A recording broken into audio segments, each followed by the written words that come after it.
Welcome to another episode of DD on the Spot. As always, I'm your host, Ryan Johnson. And before I get into it with our guest here today, well, first of all, you should recognize our guest. We have Twila back on the podcast. She's here to share what she's been up to since we last talked. I mean, funny enough, the last time we had her on, it was about 2 weeks before the pandemic hit and we had lockdown. So it's been what seems like 10 years, has only been about 9 months. But yeah, she's here to talk again, and we really appreciate having her on. So, Twila, thank you so much for coming back on. Oh, thanks, Ryan. Thanks for asking. Well, I gotta ask first of all to make myself feel better. What is the weather like in Arizona right now? Well, we're having a little cooling trend, so it's about 70, and next week it's going to be near 90 again, unfortunately. We haven't had any rain really for, I don't know, 10 months. It's super dry, but yeah, it gets old.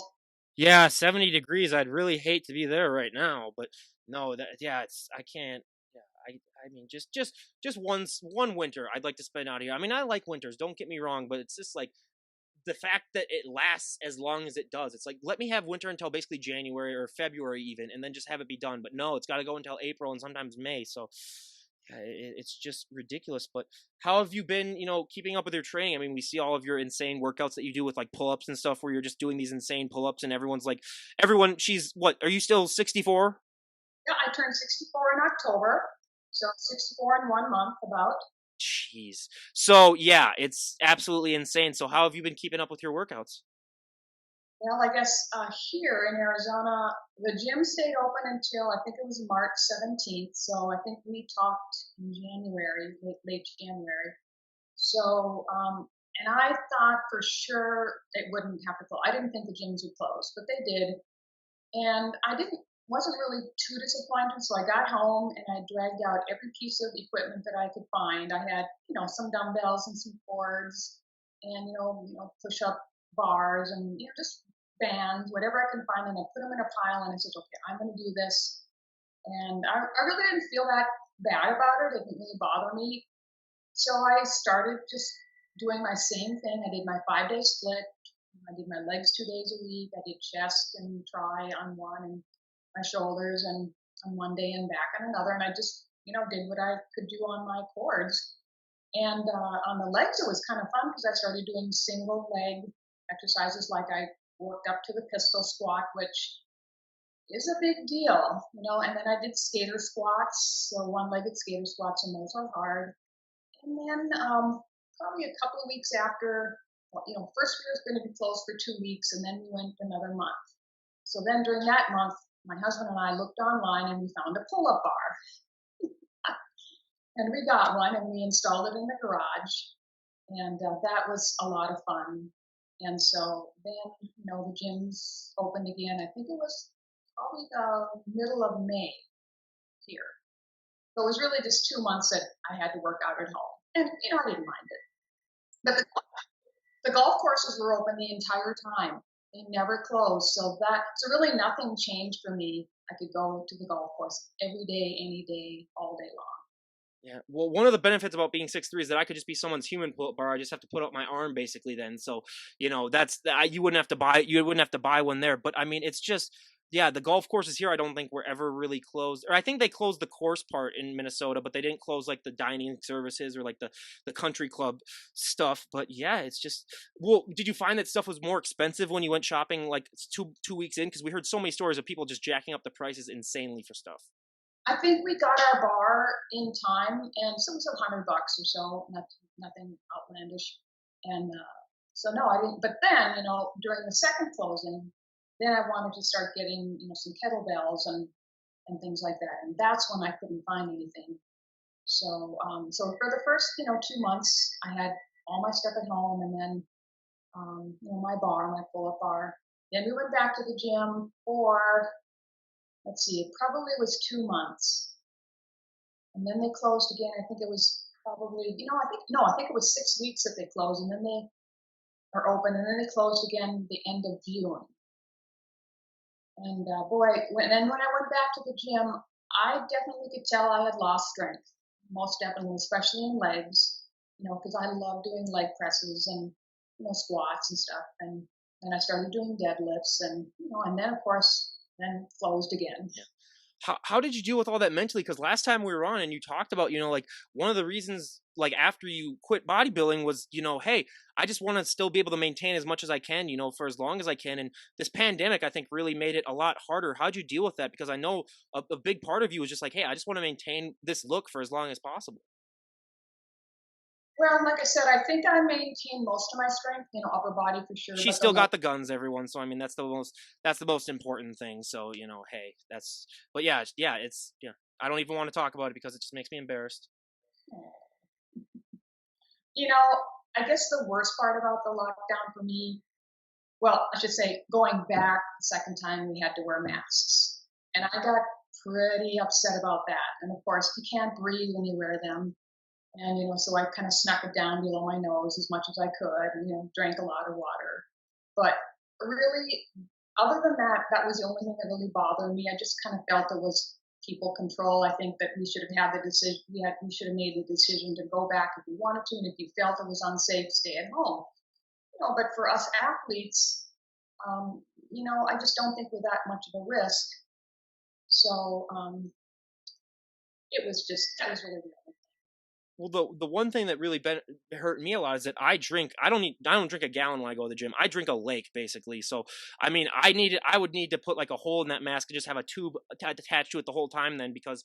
But luckily, I have a nice enough setup at home. I had to move back in with my parents because I was out for 2 months. I had finally experienced what freedom was like, and then the pandemic hit, and then I got furloughed from my job. So I had to move back in. So that was a lot of fun for me.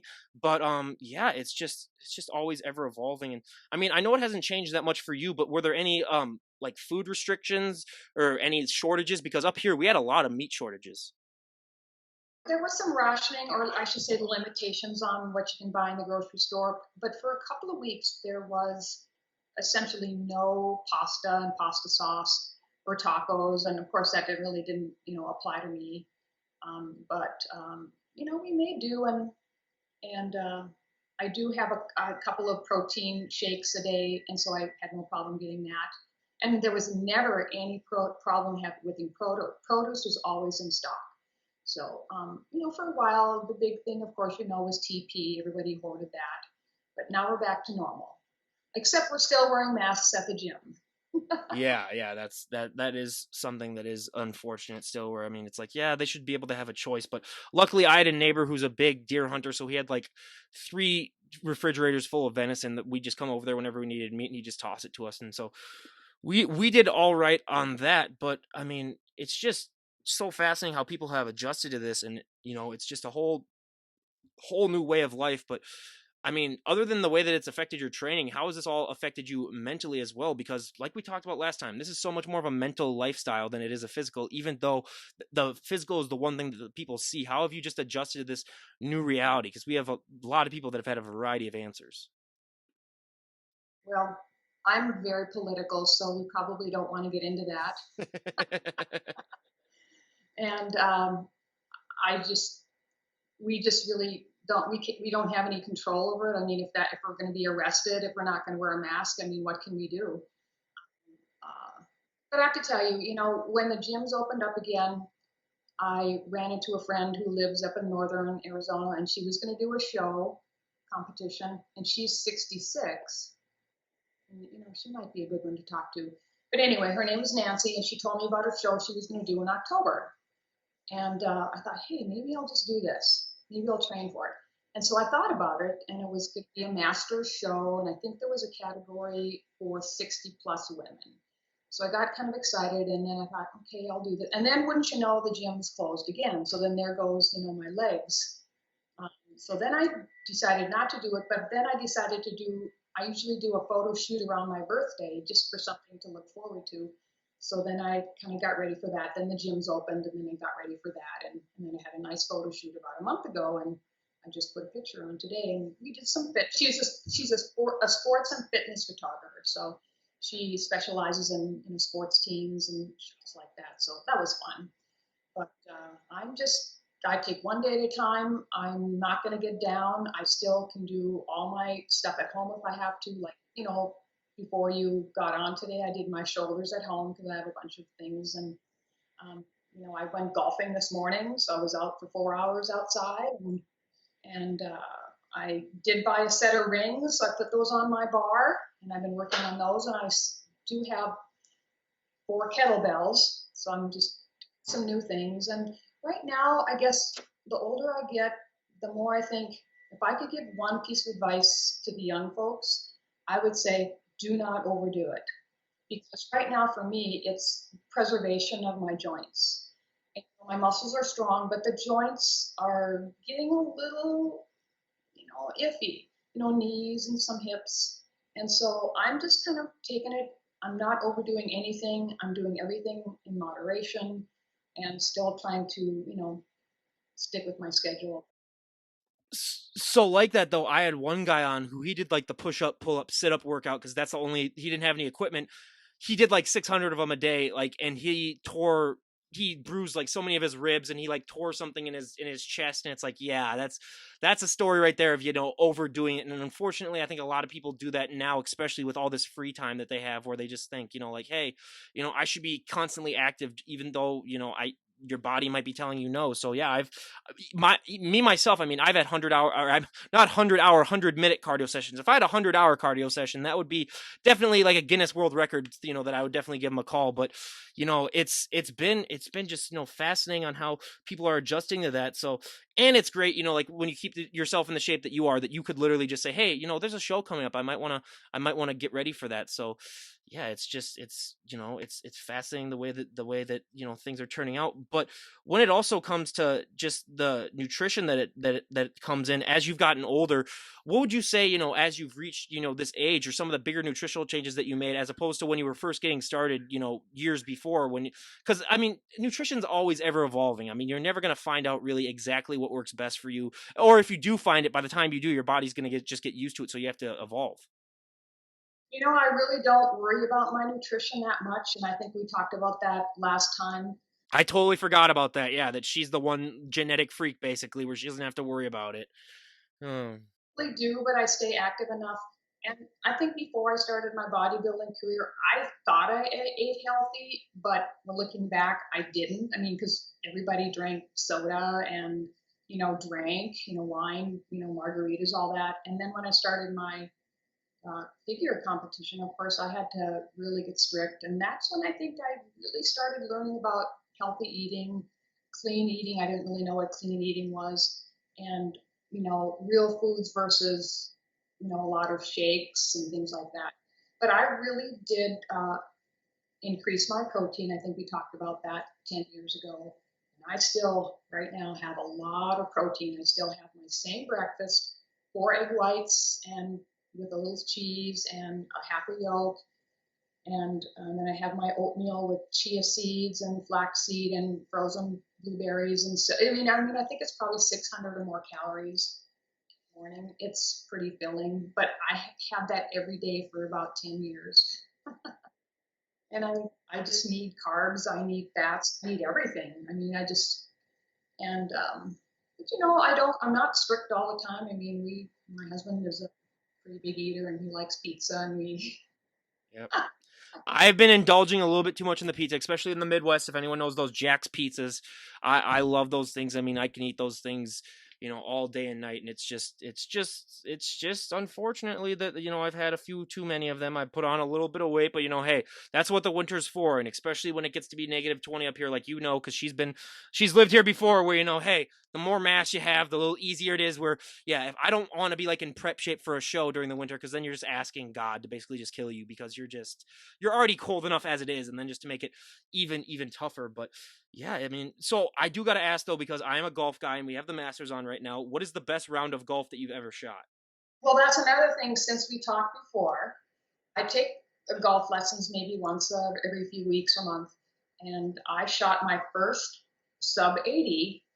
I think it was maybe May, and so I shot a 79, and then a couple weeks later I shot a 78, and then I shot a 77, and then I've started playing this combo. So I play the ladies forward tees and then the one back, so it's a combination.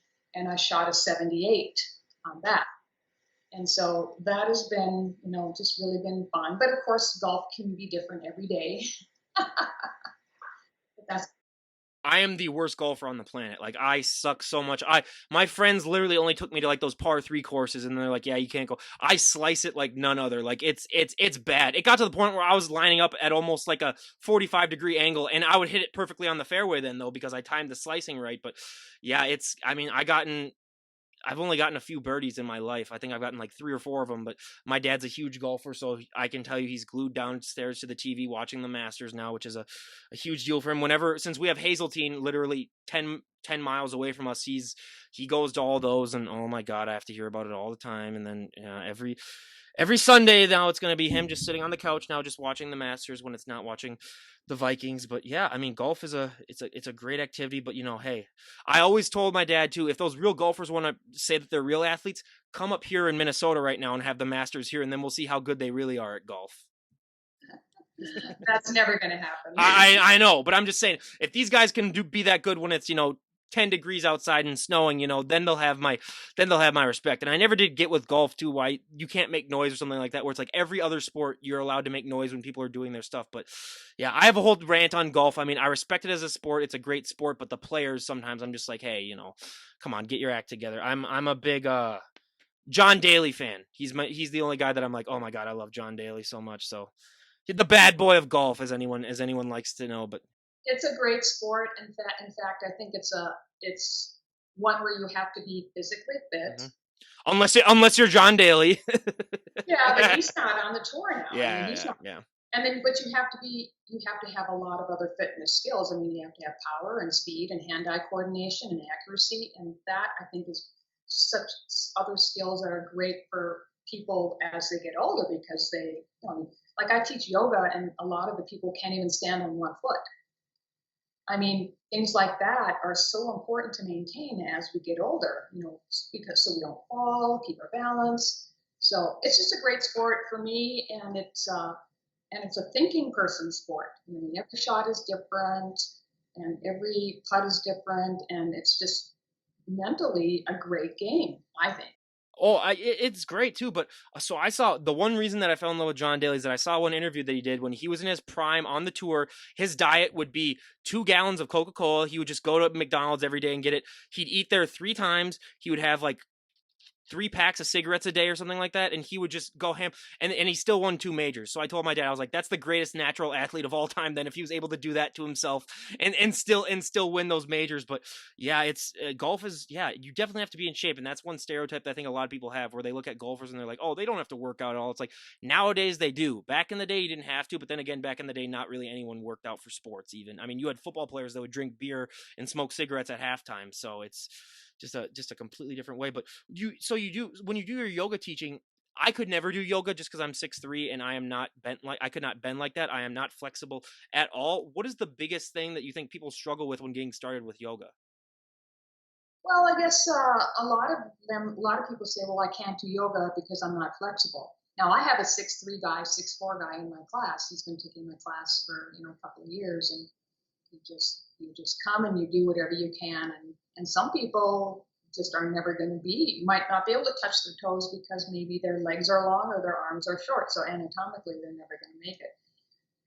So I mean, you just have to again, I think we talked about the personal training. It's not about the teacher, it's about you having your personal motivation. And so you just do the best you can and keep them coming. I used to be able to touch my toes until I was about 9 years old, and then I lost that power when I went through my growth spurts. So, hey, I lost that power. So, still to this day, I mean, one of these days, I mean, I might end up breaking my back trying to do it, but I want to do it just once more before I pass, But I have some years to try it, but who knows? And yeah, and I know a guy who's 6'7" and he can touch his toes, and I'm like, why? Like, how are you even? His arms are just unnaturally long, where it's kind of like a freak show, but yeah, it's just I mean, yeah, talking about all this and yoga too. I mean, that's one thing a lot of guys as soon as they hear yoga, they go, "Oh no, I don't want to do that." And it's just I have friends that tell me all the time that they ask me to do yoga, but I always decline either cuz I make up an excuse cuz I'm busy with the podcast or, I have better things to do, but I'm honestly thinking about getting started in it. So this might actually be a good thing then for me. Everybody will do it eventually, I think. Yeah. Yeah, hey, it's calm, it's relaxing. When you get up out of bed and you're 60 and you're over 60 and everything is kind of stiff, it's just amazing. I get down on I have a mat in my living room. I have my stability ball, and I get up in the morning before I golf. I go through a yoga stretching routine. And when I guess maybe for guys, a better term would just be calling it stretching instead of yoga, because yoga is really a little bit more deep than just stretching. But stretching, Yeah, it's like guys calling a diary a journal basically. That's you just need to change the wording a little bit better and then people would be more into it because yeah, being a baseball pitcher, yeah, I know all about stretching. Good god, the stretching when we had to do when everyone else was, doing fielding workouts and stuff like that, we would just run and do stretches. So, yeah, but yeah, I mean, I really do think yoga. I'm actually waiting though. I hope that by the time I am your age, they will have invented like a pill that will make you feel young again. But hey, it's probably not going to happen, but I have my fingers crossed for it, so I am hoping on it. So scientists, if you're watching this, get on it. I expect results. You have like 40 years to do it, so get on it, hurry up. But yeah, it's there is great yoga in Minneapolis, because I lived there for 9 years and I took part of my yoga training at the Yoga Center of Minneapolis downtown. And I don't know if they're still there, but I mean, Minneapolis is yoga everywhere. yeah. Yep. Yeah, I that's where some of my friends live that that they just talk to me. They're just like, "Hey, let's go and do some yoga." So I will probably have to document it on the podcast of me going and doing yoga for the first time. So cuz I think that would be very quality content, but is there anything about the state of Minnesota that you miss? Because even though I know that you're in Arizona where the weather's perfect and you get to go out and golf and stuff is there any time that you ever look back and say, like, "Oh, I missed this part about Minnesota"? I certainly do, like right now, because am not I love cold. I like snow. And my first winter here, we had snow for a day, and I loved it. And I tell you, when you live in a hot, dry 110 plus for 5 months, it is not fun. I mean, you got to get up at 5 in the morning, get out and do your thing before you. I mean, it's dangerous. So no, I would prefer actually Minneapolis weather over this weather. So So I you am. kind of you kind of picked the wrong place to live then if you like the cold and you Yeah, like yeah, my husband has a job here, and Yeah. I had to follow and go. Yep, But yep. So hey, you can always make like that fake snow and have it fly on your yard and stuff like that. You can do stuff, but yeah, I mean, there I are miss times. grass. I Yeah. miss grass. Yeah. Yeah, that too.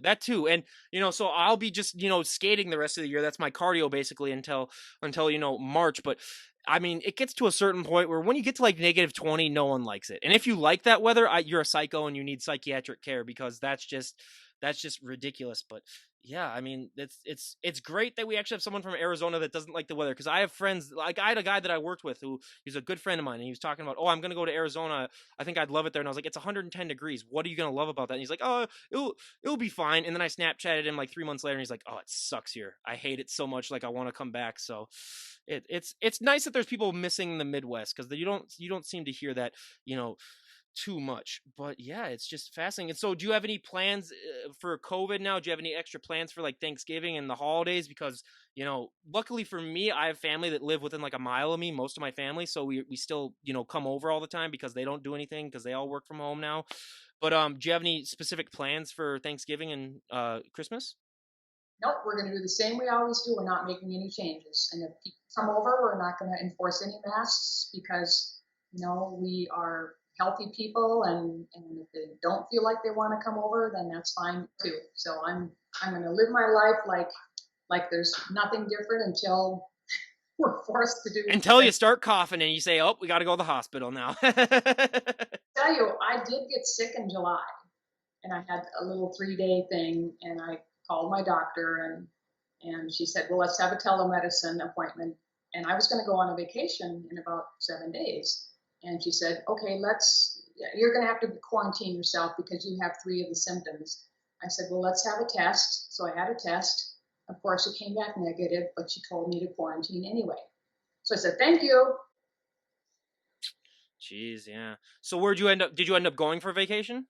I did. Where'd you go? Montana. Okay, that's not a vacation. Come on, you're going like to. Yeah, We went to Bozeman, Montana, yeah. and we hiked every place. And we went to Yellowstone, and we hiked every day. I mean, we went on phenomenal hikes. We hiked on a mountain called Sacagawea, and there was snow on the mountain in July. It was July 10th, and it was just phenomenal. And so it was. I mean, we were hiking for 3, 4 hours a day, but just loved it. I mean, because it was just so different than here. And we can't hike in Arizona for 6, 7 months because you'll die. Yeah, I've been to Yellowstone and I've also been to Pikes Peak, and the most interesting thing about that is those little groundhog things that they have that are like yellow. They have like a yellow belly and then they have like a black tail. I'd never seen anything like that before, and even now, like I was telling friends about them, they're like they don't exist. I finally looked them up and I got proof, so I sent them in our friend group chat. Group chat, I was like, these animals are real. Like I wasn't lying when I said that they were like squirrel things or groundhog things that were like yellow.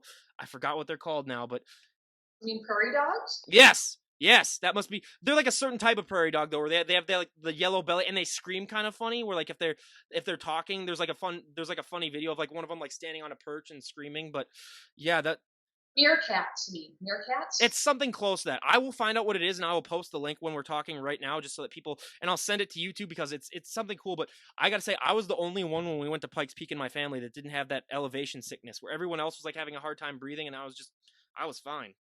It was weird. Yeah. That's a great place. You drove. Climbed up. I'm assuming, right? We took a train up, yeah, or we took a cart up. Yeah, okay. So one thing you got to know about me is that my mom and my dad are not in the best of shape. So there's no way in hell that they're making it all the way up to Pikes Peak. They're not climbing all the way up to the top. But yeah, so actually one of my motivations to get in shape, and I tell them this daily, is that I see a photo of their wedding photo. My mom is just about as skinny as you are, basically, and my dad is like super skinny. And I'm like, okay, I want to be like that for as long as I can, because then I see the after photo, and then my mom has an excuse. She had 3 kids, okay, basically. So it's just like like she's like, yeah, I could. I didn't have the time to do that, but so that was actually so story time. That's actually my motivation really for getting in shape. Though, was because I saw what it, and like even seeing their wedding video and stuff like that. It's yeah, I see it and I'm like, oh. I actually told them, I was like, I'm surprised you guys were actually in shape at a time, and then they're like, that's not funny, and I'm like, it's a little funny, but yeah. So it's just all about, and again, I really appreciate having you on and talking about this. And I asked this question to everyone before we wrap things up. And I mean, if we were to talk to a year from today, and again, our last podcast, if I would have, when I told you, like, if we were to talk a year from today, where would you like to be at? If you would have predicted a global pandemic and all these changes, I would have bet my entire life savings against it. And good God, I would have lost my entire life savings. But in an ideal world, if we were to talk to you, so November 12th, 2021, where would you like to be at when it comes to just your health and fitness, just your overall life? Are there any goals that you have in mind that you'd like to have achieved a year from now? I don't really have any specific goals.